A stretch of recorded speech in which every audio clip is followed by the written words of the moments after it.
जय श्री राम दोस्तों। स्वागत है आप सभी को मिथिला देसी जिम में।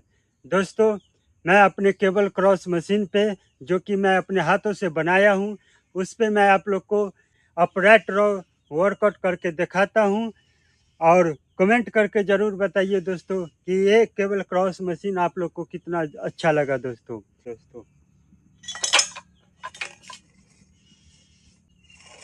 और इस तरह जो है ना वो दोस्तों उठाना होता है इसमें, केबल अपराइट रो में। लोअर चेस्ट के पास उठा के लाइए दोस्तों, और हैंड को इस तरह नीचे की ओर कलाई को झुका हुआ रहना चाहिए दोस्तों।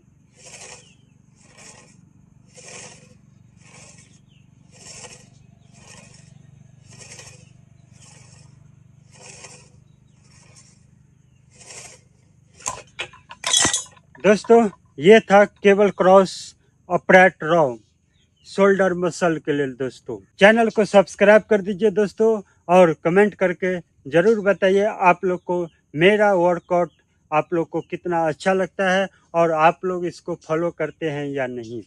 चलिए दोस्तों, जय श्री राम।